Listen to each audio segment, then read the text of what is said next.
All right, everyone, what's going on? Welcome to our second episode of Beyond Impact. This is the Beyond Impact podcast. My name is Colin Egglesfield. And in this show, what I love to do is interview the thought leaders, the experts in the space that they are trafficking in. And my guest today is someone who's going to be sharing with us his knowledge and his expertise in the world of digital marketing and the digital space of your local market. So if you are a business owner, an entrepreneur, and want to learn some tips and some secrets on how to grow your business and how to expand your network, how to reach out into your community to just share with your audience who it is that you are, what it is that you offer, what problem you solve for them. This is all the things we're going to be talking about in this episode of the Beyond Impact podcast. And my guest today, again, he is a digital marketer. I met him in Wheeling, West Virginia, which is where he's based out of. I had the opportunity to go to Wheeling, West Virginia a couple of months ago. And it's a beautiful little town just outside of Pittsburgh. And while I was there, my friend Joel Moret was able to introduce me to a bunch of people, specifically at this networking group called BNI, Business Networking International. It's a great organization. I would highly recommend that you look up your local chapter wherever you are at. It's a great way to network. And thanks to Joel, I was able to connect with this incredible individual who has a wealth of knowledge in the world of digital marketing. And as an actor, not really knowing this space all that well, I have been on this journey of trying to figure out this whole digital marketing and marketing in general over the past, I'd say 5-6 years. COVID was sort of a blessing for a lot of us in the sense that it forced us to start to look more granular in terms of how to use the internet and video and broadcasting in order to be able to grow our businesses.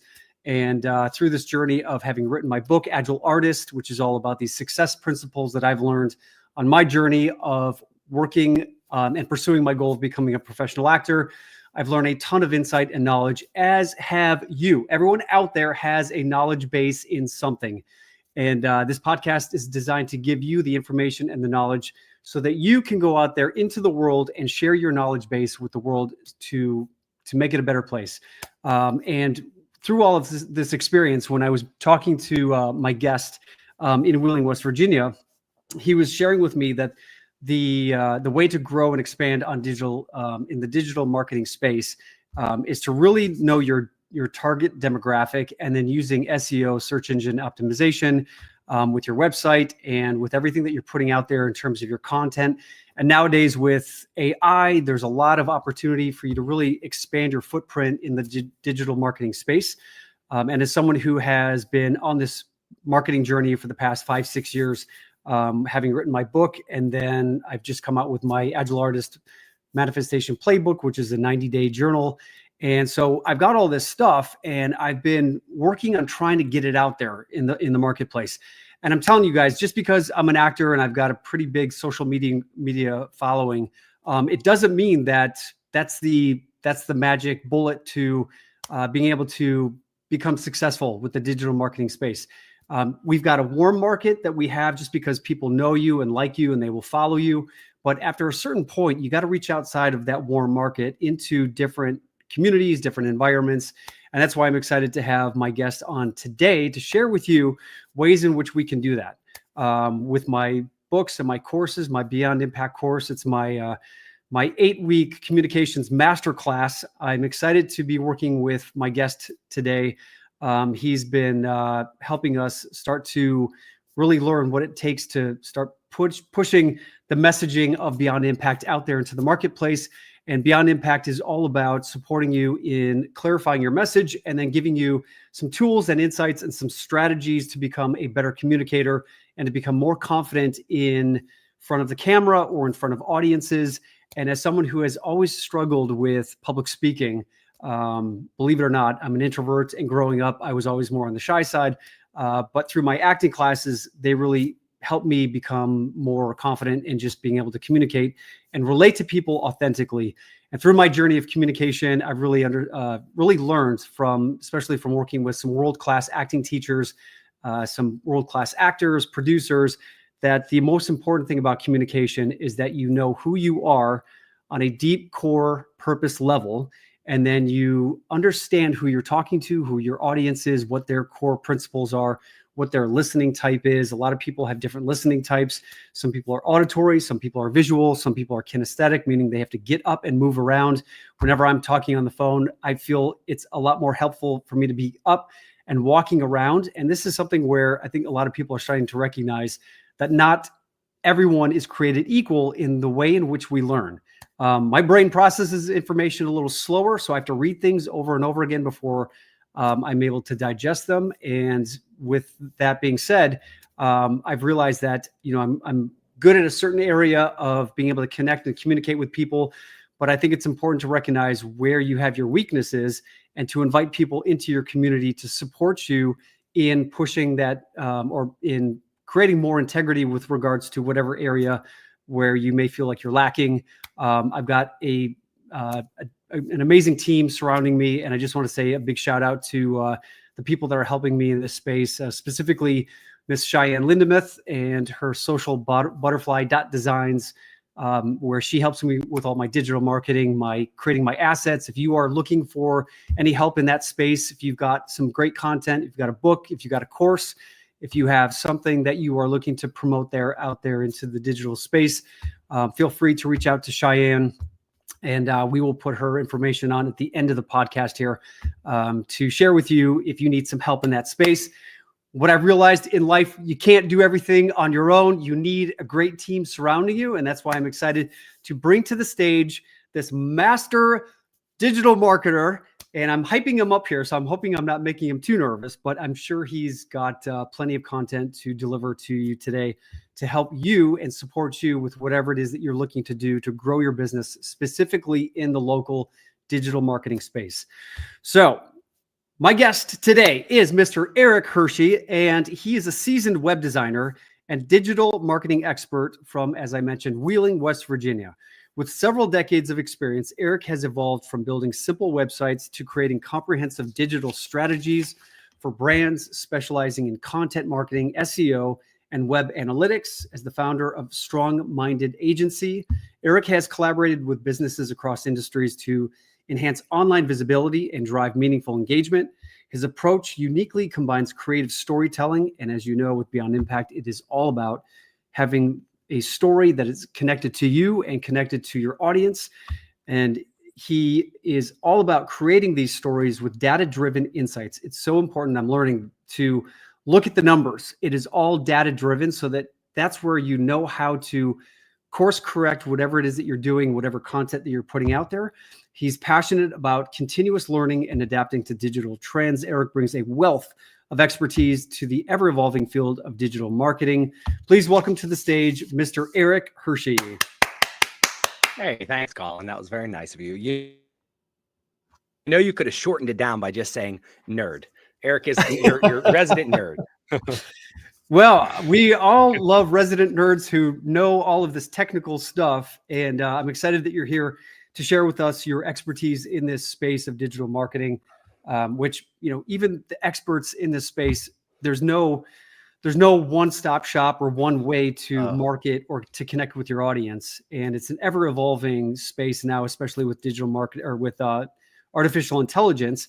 And so I would love to just have you start out by sharing a little bit about who you are, what your background is, and how you got your nerd status in the digital marketing space. I think I was born with a nerd status, but I started getting into the digital marketing space. I found out that, I did enjoy a good spreadsheet, right?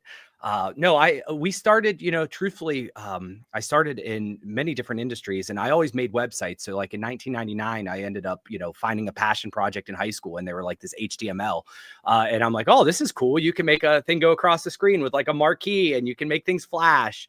Years later, all the kids learned how to do that on MySpace. So I was just a little bit, just a little bit beyond that and before that. But, over time, I just found different passion projects, and it just seemed like, hey, let's make a website for it.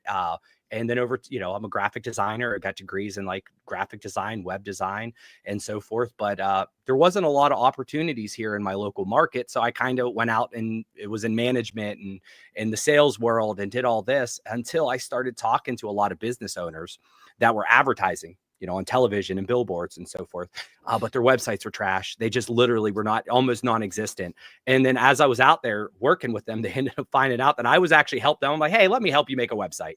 And I would end up finding way more enjoyment in doing any of that than I would selling any type of media advertising. So over time, I found myself not only just making websites and I made them look pretty, but it was a matter of how do you get people to them? And that's where the word SEO, the search engine optimization, kind of came in. And I'm like, oh, this is insane. It's basically manipulating Google to figure out how you can make your little brand show up at the top and get all the traffic. And that kind of is where I found my love and my passion, because it's strategic, but there's also a mix of creativity, because I find myself to be a creative. Like, I like to create things. So you create the website and you make it look pretty, and then you got to use all the strategic and analytics in the back end to see if you can make it rank. And that's how you can make money. And slowly but surely, I built my little business up from really not spending any money whatsoever on advertising, but getting all the leads, because I'm like, oh, let's hack this system over here. Oh, here's something I can manipulate. And so I did it the right way. And then, when somebody said web design, Wheeling, West Virginia, I showed up and I was the top of the rank. And that's how we've been able to grow what was Eric Hersey Web Design into a full service agency, now Strong Minded. Awesome. And just for all of you entrepreneurs out there who are thinking about starting a business and have an idea and want to venture out into actually creating a viable, profitable business. Eric, how old were you when you were thinking about actually turning your expertise in this space into a viable business? And was it when I first started moving into the coaching space, and anytime you start doing anything new, when I went on Instagram and I said, hey, I'm Colin Egglesfield, I'm an actor, but I also am now a certified life coach. And if anyone is interested in coaching with me, here's my, just shoot me a DM. And then when I got my first DM, I was like, holy shit. It's just like, okay, here we go. This is it. Right. How old were you when you opened up your first digital storefront and we're like, okay, we're actually doing this? Well, I'll tell you what's actually funny is that I didn't even realize I was a business until it was 2019, maybe 18. And we were sitting with our accountant at the end of the year, and I'm telling him what I'm doing to make money. And he's like, you're a business, right? You're hiring people to work for you to do the work people are hiring you for. And I'm like, no, I'm just like, I'm doing it as a hobby. This is my, hustle. Right. So I almost kind of back-ended into actually being a real business. I'm like, well, we're going to have to make it for real now. But I've been an entrepreneur, I think, my whole life for the most part.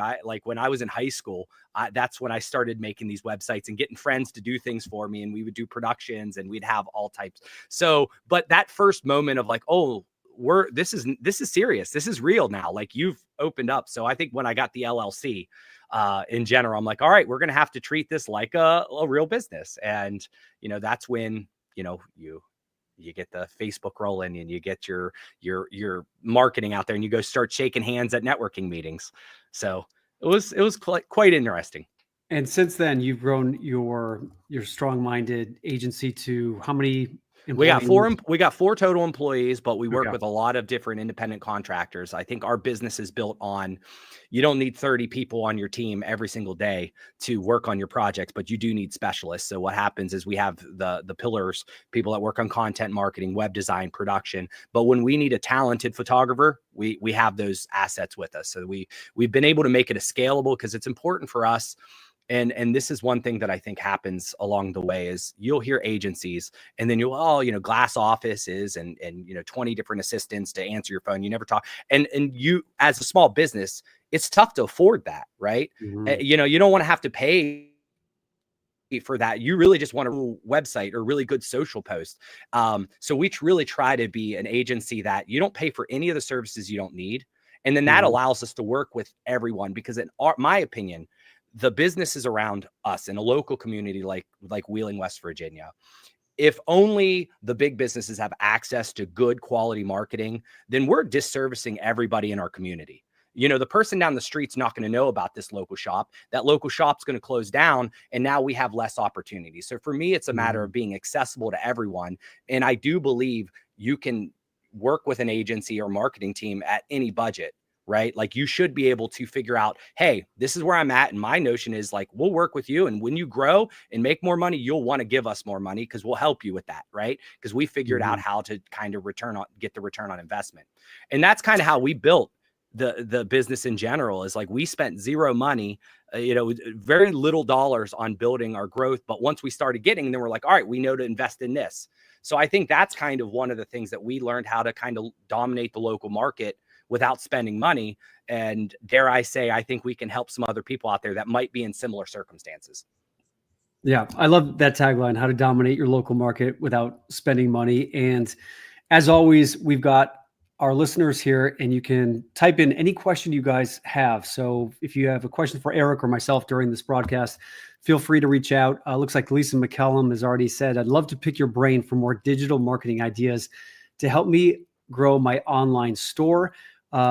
If we could put Eric's social media handle up there. So Lisa, if you want to reach out to Eric directly, or if anyone else wants to reach out to Eric, feel free to reach out. He's on Instagram at Strong Minded Agency. And I'm sure he'd be happy to have a conversation with you about how to do that. Eric, as we start to move into this idea of growing your business online with little to no money, the first thing I want to talk about is making Google your business profile, or creating your Google business profile as the base platform to build from, right? Can you tell us a little bit more about why that's so important? Right. I think most people don't even know what Google business profile is. That's the dangers in this world, because no one really goes out and says, hey, what is, you say, oh, what's my website? How am I doing? But little did we know that what used to be the yellow pages, a giant directory of you get your name in there and so forth. Google has a directory, and they call it, in the past, it was called Google My Business, but now it's called Google Business Profile. When you Google a business and you go on the first results, there's three results in the map. Or sometimes when you Google a business, it'll show up on the right-hand side. That has nothing to do with your website. That's you actually listing your business in Google's directory. And that alone, most people, sometimes they list it and they let it and set it, forget it, right? And it's gone. And it's completely free, but it is one of the most impactful things a small business can do, right? This is naturally going to show up at the top of the results when you type in something like, plumbers near me or web designers near me. It's going to give you 3 results. And if you're number 1, you're going to get 46% of the clicks. Before anybody goes down to organics or anything like that, you're going to get 46%. And most people just have to optimize their profile. And what does optimization mean? Add some pictures. Have a night, add pictures of your team, add pictures of your building. How about this? Go in there and say what your services are. You can list all your services there. You do frequently ask questions. You can actually put in questions that every day people ask you and put the answers, right? You can go in there and essentially put products and services. You can put promotions. And of course, you can solicit and ask for reviews there. And that is probably one of the most impactful ways you can essentially bump yourself in the rankings there, is how many people, who's leaving your reviews? Do you have a 5-star review? Are you at a 4.7? Do you have 20 reviews, 40 reviews? But most people set that up and they just don't mess with it at all. And the way you show up on the top of those results are a lot based on what your optimization is. How many reviews are you getting? That is a huge, huge factor. So if you're a local business, and you don't even have to show your address. You could be a local service business like myself, right? So I don't have a brick and mortar. We essentially, if I want somebody wants a website, I can go meet with them. We can go get a coffee. It's a great excuse to get coffee. But you can hide your address. So you don't have to have a physical address just to be on this directory. You can just be a service, and you can say, I work from everybody from Pittsburgh, Pennsylvania to Columbus, Ohio, and it'll draw a box. So Google My Business is one thing that if you just spend a little bit of time as a small business on, you will jump the line over top of a lot of the big players that spend a lot of money on their website and ads and buying all the sponsored posts. You'll get a huge opportunity there. Yeah, well, I think that's an amazing opportunity, because when I Google something and I see the first few, to hear that the first name up there gets 46% of the clicks, I think it's definitely worth talking to you about, you helping anyone out there start to rank higher And when it comes to reviews, it looks like Lisa has a question here, a comment. She's saying Google deleted all of her reviews and she can't retrieve them. She had to reactivate it and lost thousands of reviews. Do you know why that would happen? Well, there's a lot of different reasons, probably more so than I can list. But one thing that I always tell people to do with reviews, when you get them, get a screenshot on your computer, just screenshot review, create a folder on your computer, have all your reviews, because there are a lot of reasons why they could delete your reviews. But if you have physical proof to show that you actually had these reviews at some point in time, it's a lot easier to get them put back on. So it's just one of those things where as you get reviews in, take a screenshot, make a folder, because yeah, when you lose thousands of reviews, or even if you lose 20 reviews, depending on where you're at in your market, and that's kind of another important thing, is not everyone is created equal. You know, on average, somebody, I looked up online and it says 250 reviews is what the number one spot is. In Wheeling, West Virginia, you got 40 reviews, you're number one. It's because most people don't ask for reviews, so they don't get reviews. There are very few nerds like me who just go out on the internet and start reviewing because you like it. Most people have to either have a really great experience or really bad experience. The average people won't review, but if you ask somebody, hey, would you mind giving us a review and make it easy for them? Get a QR code, have it available that say, hey, we'd love to hear your feedback. Don't ask for a 5-star review. Don't reward, just ask for feedback. And if you're doing your job as a good business, you'll get more 5 stars than not. And then you should be able to jump up the list. And a good rule of thumb for most people out there, look at your competitor, try to double their amount of reviews. If they have 20 and you get 40, more than often, you're going to show up number one on that map pack. Okay. And Lisa just has all the questions here, and they're really good. She's asking, is it different for the USA versus Canada? Or if I were to extrapolate, is it pretty similar around the globe, no matter what country you're in for Google? There are different rules and laws, and I can't even tell you that I know all of them. I primarily focus here on the United States and in my local market, but Canada and the United States are relatively similar in terms of the tactics that you're going to use to elevate are all going to be about the same there, but there are little nuances in different countries. Awesome. And let's say you get a negative review. I've seen a lot, it's crazy. I've heard that some countries where maybe people are there's not as many opportunities. I'm seeing some bad actors out there will reach out. I've seen this with restaurants, and I've heard from a restaurant owner that they said that they were going to this entity, wherever they were, was going to continue to write bad reviews and unless they paid them a certain amount of money every month so that they wouldn't write these bad reviews. Yeah. Is there a way to contact Google and say, listen, someone is writing bad reviews? Or I think probably one of the best ideas would be to reach out to whoever wrote the review and explain or try to understand what it is that the person was unhappy with.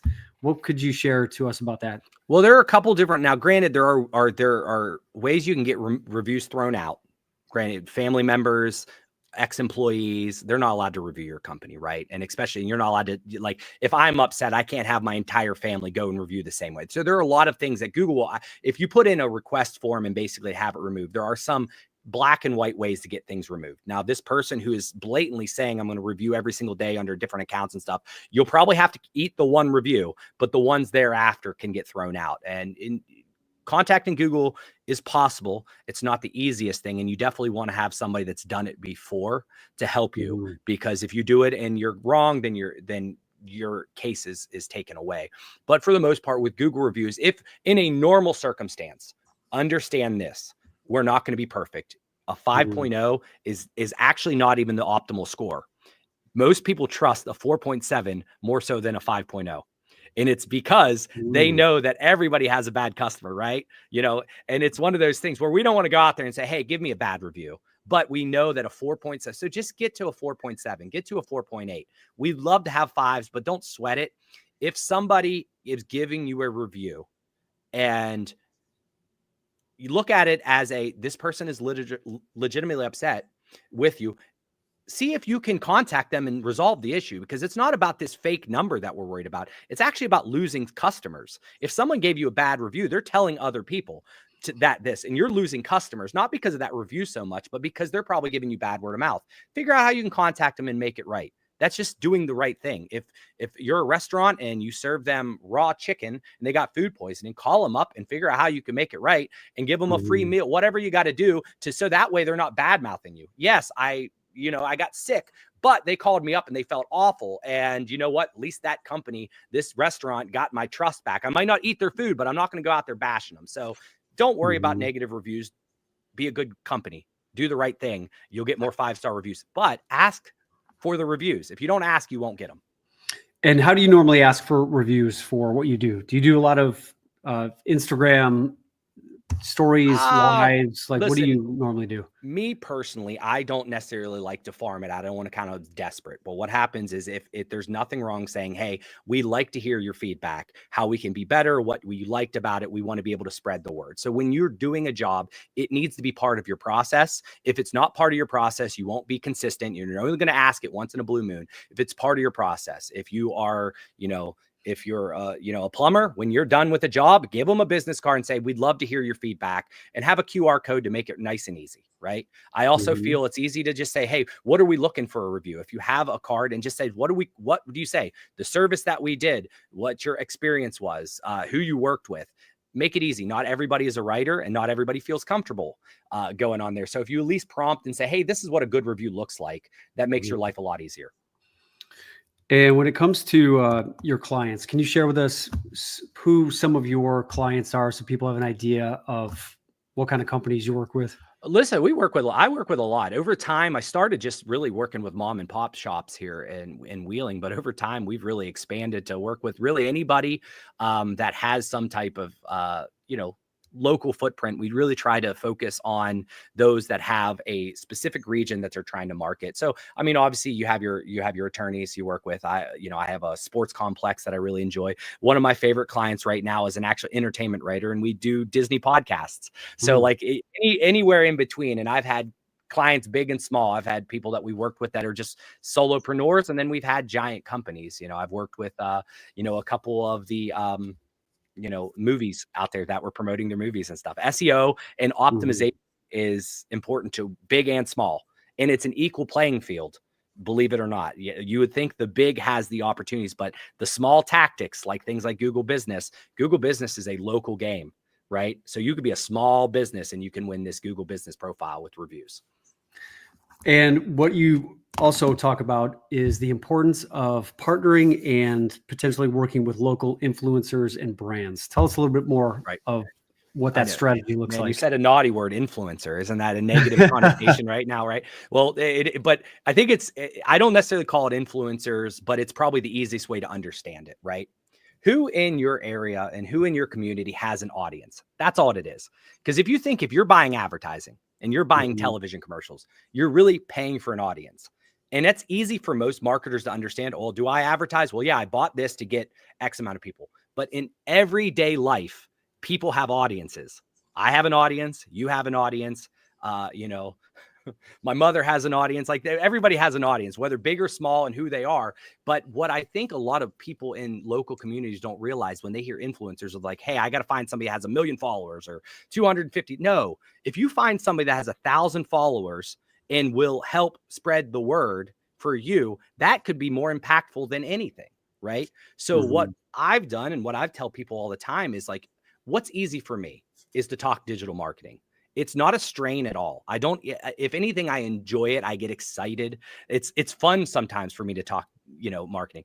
Disney theme parks, digital marketing, either one, I'll talk all day long and won't charge you a penny sometimes, right? So, but there are people out there that struggle with that. So but I could not work on my car. I do not know how to change oil in a car. I couldn't tell you anything. So imagine if we had a car, an auto shop who can't do digital marketing, but they could spend and quickly change my oil in 15 minutes, something that would take me 2 hours. If they have a following or I have a following, why wouldn't we partner? Why wouldn't I say, hey, let me help you with your digital marketing. You do this for me. You enjoy doing this for you. I enjoy doing this and it's easy for me. How can we work together and share our audience? right? So now there are 1,000 people they might know of me now because they'll make a post, or I'll do a video with them saying, hey, how easy it is to change oil. And I interview them and show them. And now the people that are interested in that discover me. And I don't think there's enough of that. And to be honest, that is the collaboration is how most properties online grow. It is such a noisy atmosphere out there right now that if you just throw something out there on your own and expect just to do it through pure grit and will, it's going to be difficult. You need some friends along the way. And I think collaborating, somebody that already has an audience will help you out. And then you can help them out in other ways. So I think it's one of those things. Find out there, go online, see in your area who has the most Facebook followers. See who has the most engaging Facebook, right? Who do you know in your area that just has it engaging and they're putting out good quality content? And those are the people you want to reach out to. If you're a plumber, you could say, hey, if you ever need anything, I'm here for this, so forth. And just make good connections. Go to networking meetings with them, and make legitimate connections. And more than likely, scratching each other's backs will pay off in the long run. And from what I've learned in this whole digital marketing space is that it costs more to get a new client or customer than it does to retain the ones that you currently have. So what I've also seen that it's not the number of followers that people have, right? It's the quality of the engagement that they have with people that are on these social media channels. So it's incredibly important that when you do start to post, that when people start commenting, that it's important to at least acknowledge and start engaging with that crowd there. Because I believe that all helps with the algorithms of Instagram and Twitter and Facebook and whatnot. Is there anything else you can talk to us about how to search in your local market for these influencers? Is it just like if we were to go on Instagram, would you just type in like hashtag Wheeling, West Virginia plumbers? Or you could, right? I mean, depending on how much influence they have. I mean, Instagram is a great place to find local. An easy hack, this is a bonus hack, is if you just take pictures of local things in your area and then upload those, it'll help your local algorithm find and discover you. Whether you're doing anything, it's just local pictures always show up really well. But that is one way to do it. Another way that this is really nerdy, so apologize to those out here looking to keep it a little less analytical. There's a thing, every website out there has a score, so to speak, right? So it's from 100 to 1, so to speak. And you have what I like to call is your credit score. It's just, every website, depending on how long you've been around and how you're valued in the eyes of Google or an algorithm, you have a score. The longer your website and the more authoritative your website is the higher the score. So like, for instance, you're talking, let's say Disney World was a 99 or 98 or whatever like that, where a local business is usually anywhere from a 10 to a 20 score, right? And these scores are based off of how often you're mentioned online, how long you've been around, all types of different things. In the grand scheme of the algorithm, for you to show up number one organically, it's taking this score amongst other things, but that score is highly rated. And you can find this score for most websites. There's a lot of free tools. I've always used one called Moz, MOZ.com. And you can go and find out what a local website's domain authority is. It's called domain authority. And if you can get your website linked on theirs, they basically pass some of their score off to you. So if I make a brand new website today, it's a score of a 1. But if I know there's a local attorney that has a score of a 25, and I partner with them and we write a blog and they mention my website and get linked on there, I might go from a 1 to a 5 because they pass some of that equity. It's kind of like the people passing who you know and trust, so forth. So one of the things that I've done over time is I found in my area who are the local websites that have the highest authority and how do I go partner with them? And how do I help them? Hey, I'll help you write an article about this topic that I know a lot about. If you post it, and there's a lot of guest blogging in that aspect, but you're also sharing your knowledge on a brand new audience, because to get to that high score, they probably have a decent amount of web traffic and authority and following. So it's another weird way beyond social media that gets really nerdy. But for the most part, anybody can find these scores out. And I just kept the list. I made a spreadsheet, so I know who in my area has the highest authority. So that way I just went and I tried to rub elbows with them at different meetings. You move your way up the list. And when it comes to creating content, there's so many platforms out there, Instagram, Facebook, TikTok, LinkedIn, when you sit down to do a intake with your clients, obviously the type of business that someone has, you want to look at where is their audience going to be. Right. Where would you say when it comes to creating content, what advice could you give to us in terms of the consistency of that content and the type of content that you want to be putting out there?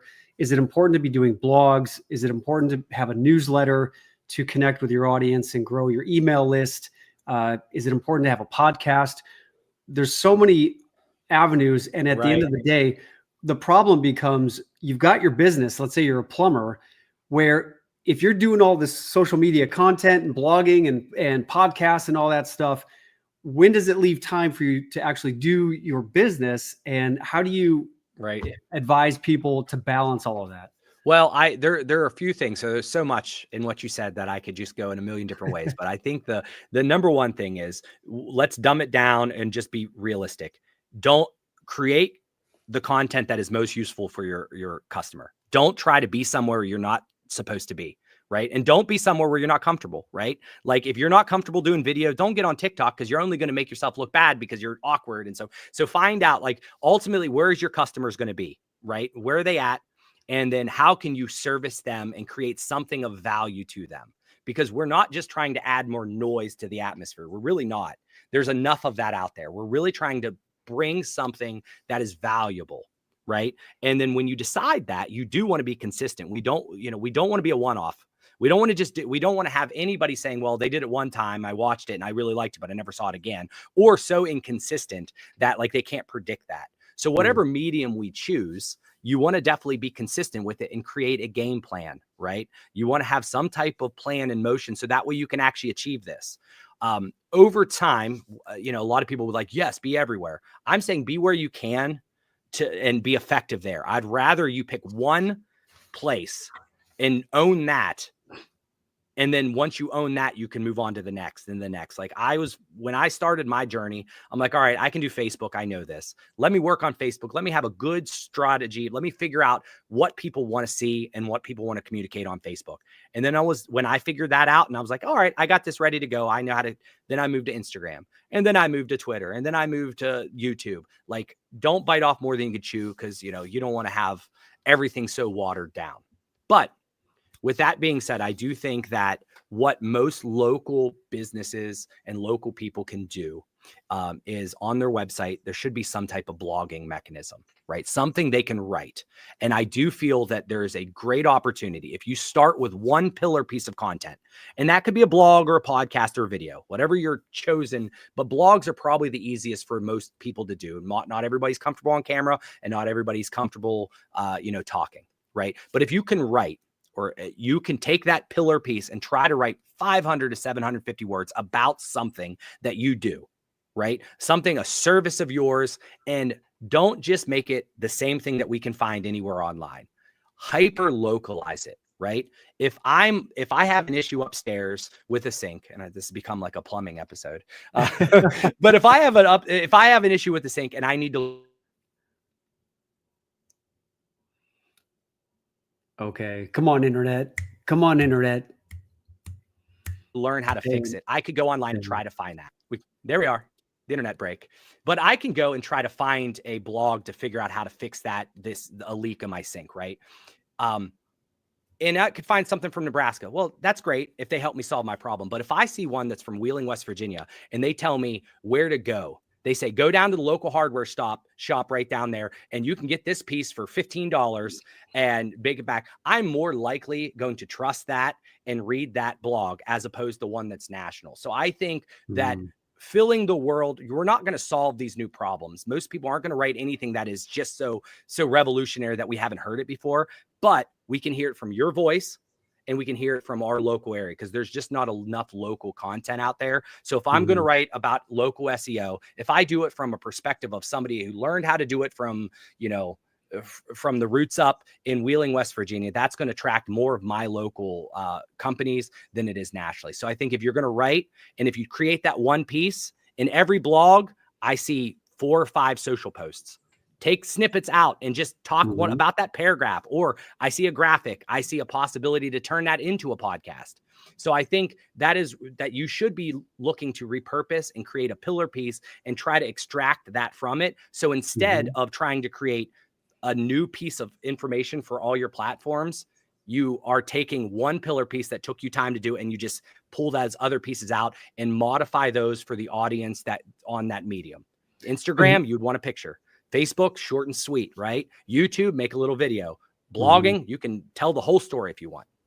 And what's great about that is that there's so many different AI apps out there right now. We use video.ai to help us. When I create like this long form content like this, it will actually just automatically take snippets of this, like 20, 30 second segments, and then it'll put the captions down at the bottom. Right. So as we sort of transition into now the topic of AI, this is something that has been a game changer in the world of industry.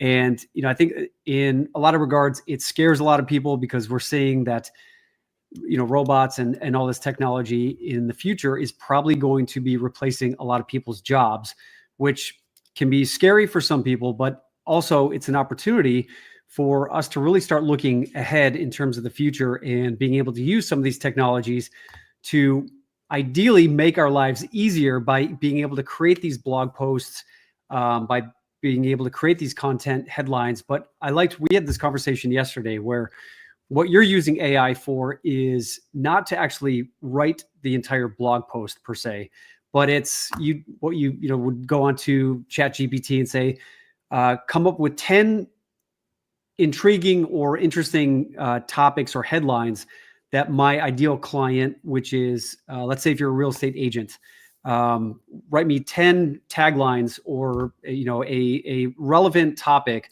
for me to create a blog post for my next email newsletter to send out to all my clients that people are contending with, which buyers are contending with. Please include in there the topic of interest rates going up or down, the new NAR rulings with regards to commissions, and that will give you an idea or a place to start. Tell us a little bit more about how AI is influencing the industry with regards to marketing and ideally helping us reduce the amount of time that it takes to create all this content. Listen, I look at it, I mean, there's a lot of things that we have to do that I used to have to do manually that would take a lot of my energy, and I want to do fun things. If it was up to me, I just want to do creative aspects. I don't really want to have to organize a spreadsheet and match up columns by looking at a VLOOKUP, this and that. And the technology that AI is allowing us to do is, if you look at it more as a virtual assistant now and ask it to do a lot of the things that you just don't want to do, you'll save so much time and have so much more time to do the creative efforts, right? And one of the things, so I mean, yes, I think generically people are thinking, well, write me a blog that's 750 words long, that's local focused, blah, and then they spit it out. And it's garbage 9 out of 10 times, right? Now, there are ways that you can do prompts and make it very nice and look great, but nobody is people don't want to hear that. They still want to hear our voices. They want to hear from us, right? They want to hear from you or I or anybody that's a creator. They want to hear from the business owner. So we don't want you to take away your voice. We just wanted to make it an easier process for you. With AI, a lot of objections I used to have with a lot of business owners is they're not creative, right? You know, a carpenter might not be a blogger. They like to build houses. They're not creative. They don't want to be creative. This is taking a lot of that block away, right? Anybody can ask questions. What problems are my customers struggling with right now? Like, what are issues that we should be dealing with? What are the 5 common questions that, you know, every single, real estate agent hears from someone? And then you find out what these core problems are, and then you can look on ways to solve them. So you don't even have to use it for content creation so much, right? You can just look at to make yourself a better business. Because if you know what the problems are, you can address that. Next time you have a sales call, you can talk about that. And it's like you have yourself, all this survey data available at your fingertips. So I think people are utilizing, and it's still funny because we're still early adopters. The majority of people still are not using AI and do not understand it, right? And then if there was anybody that was going to be upset about AI when it first came out, it should have been me, because I'm like, I was charging people to write blogs. I was charging people to do social, to create graphics, to do all this. Yeah. But I learned early on, and I give credit to my dad in this case. My dad was a TV VCR repairman, right? Remember those things? So he was essentially in charge of fixing TVs when they broke before the days of it was just cheaper to buy one. Now he kind of lived through that process. And I always watched, every time there was a new technology come out, whether it be a new VCR that double speed, fast forward or rewind, he would adopt to it. And he would fascinated by it. And I knew that these machines were getting cheaper and so forth, and they were going to take his job.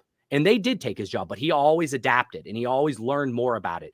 And he was irreplaceable in that aspect because he moved with it and figured out, oh, this new technology, I could figure out how to do it faster, better. So instead of fixing one TV, he learned how to fix 3 because he was so up to date with the new technology. I think we're in the same boat. I was an early adopter of AI, and I didn't look at it as taking my job. I looked at it, hey, how can it remove some of the pain points and things that I don't like to do to make me have more time and give better satisfaction? Because if I can make a website in half the time now because of AI, that gives me that gives me half the time now to call customers up and see what's going on in their life so I can give them better solutions. So look at it as a way to get rid of some of the, hassles, things you don't like to do. And it kind of equalizes. If you're not creative, you can certainly start creating content and then add your stories in, because you're the only one that can tell us what, real life experiences, and that stuff really matters in content. Have it formatted out, write an article for you, add your stuff in, and then post it up there, because that still is a lot better than you not creating anything, right?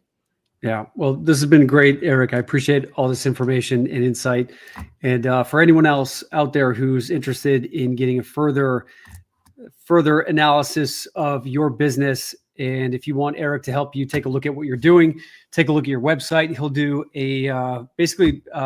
it's maybe like a website or social media or marketing consultation where you can share with people where they are at, where they could be. And then you also help with so there's passive marketing which is what we've been talking about. Then there's the active marketing with paid ads on Facebook and Instagram, TikTok, and that sort of thing. Is that something that they all go hand in hand? With? Yep. I mean, there's ways you can win organically, and there's also ways that you can reach an audience by being very smart with your ad buys. So we help with all of it. Awesome. Eric, if you could go back in time and tell your 20-year-old self a piece of advice, what would you tell your younger self, knowing what you know now? I think I don't think you ever need to sell out. I really do think be your authentic self and you'll move forward. I think over time you have to almost say, oh, I got to do this, got to do this. Just don't stop dreaming and push forward. A lot of your grit and your smarts. And if you are your authentic self, you'll get to your goal as soon as you commit to that. So I do think, maybe I would have had a digital agency 10 years ago if I said, you know what, I shouldn't be doing this thing for money. I should be doing what I love and making it happen. I think a lot of your mindset, obviously strong-minded, that's kind of our deal, is if you set your mind to it, you can achieve it. And there's a lot of people along the way that'll help you get there. Love it. Awesome piece of advice. And for everyone out there who's wanting to learn how to dominate your local market without spending money, feel free to reach out to Eric. Can we please put his social media handles up there? Again, at Strong Minded Agency. And your website, Eric, is strongmindedagency.com. Yep, sure is. And you can, if you want to reach out to me directly too, it's Eric Hersey on almost all the platforms. So X, Instagram, you can find there. So you can go through the brand and talk with my fabulous team and I.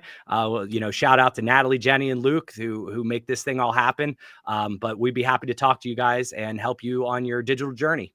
All right. Awesome, Eric. Look forward to working with you and chatting with you again soon. All right. Thanks, Colin. Take care. All right, everyone. Thanks for joining me on this second episode of Beyond Impact. And for those of you who, again, are looking for help with your growing your influence and growing your outreach and connecting with your audience, feel free to reach out to Eric. And if you are wanting help and some support with your ability to be able to be in front of your audiences, to create some better content and to just know how to show up on camera to deliver an impactful message, that is why I created Beyond Impact. For anyone out there who is looking to just become more confident and dialed into what it is that you offer and how it can benefit your audience, I'm going to be starting my next Beyond Impact free 5-day expo coming up here soon. So stay tuned for that on my social media channels. And as we were talking about in this podcast, it's important to become a influencer in the sense that you are offering free value and you start to create some content that resonates with your audience, that makes you become the trusted thought leader in your space.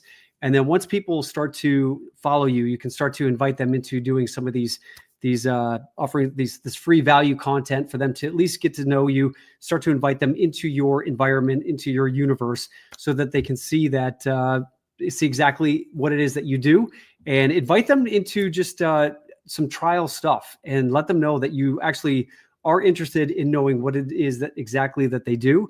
And once you start to do that, you can start to start these newsletters and really start to grow your influence. And Eric can help you with that. Absolutely. And that's why I'm so grateful to have been introduced to him, and I'm excited to be working with him. And we're going to keep you posted on the work that we do together, my work that I'm doing with Eric, to watch. And I'm going to be sharing what our growth is over the next few months. So thank you for tuning in here. And I so appreciate everyone who shows up to continually support everything that I'm doing. If you are interested in connecting more with this kind of a community to support you in everything that you're doing, I also have my monthly memberships, which we do once a month. We do a goal setting, which is based on my 90-day planner. So if you're looking for some accountability and some inspiration, motivation to fulfill on whatever it is that you are working on. So let's say you want to create this social media, digital marketing plan, this once a month course that we jump on. It's the first Tuesday of every month. It's called my Agile Artist Manifest session, where we jump on and we talk about our empowering goals, and we talk about how to put in place and reverse engineer your goal from where you want to be in 90 days, to where you are in the present moment. And then on the second Tuesday of every month, we do a visualization meditation session. So a lot of what I talk about in terms of putting your message out there and really connecting with your audience, and what Eric said today, it's all about being authentic and being authentic to yourself. And a lot of the times, because we are constantly looking for outside validation with who we are and what we're doing, sometimes we forget that we have everything that we need in order to be able to go out there into the world to really make a difference and to live our authentic lives. And I think a lot of us, it's some places in our lives, we start to realize that it's time to just be more truthful to ourselves and with other people. And it's really important that we have support in making that happen. So whether that is on a personal level or a professional level, this visualization meditation session is a great way to just slow down and to connect to that inner voice that is constantly telling you and empowering you to do the things that you know in your heart and your soul are the things that you are meant to be doing. And this is a great community with an amazing group of people that will help support you in all of that. So if you want more information about that, just go to my Instagram or go to my Facebook. I'm always constantly putting stuff out there. So hopefully it is making a difference in each and every one of yours lives. And again, thank you, Eric, for being here to share your wisdom, your insight. And if you're looking for more information in the digital marketing space, feel free to reach out to Eric. In the meantime, have a great rest of your week, and I will see you all next time. Take care.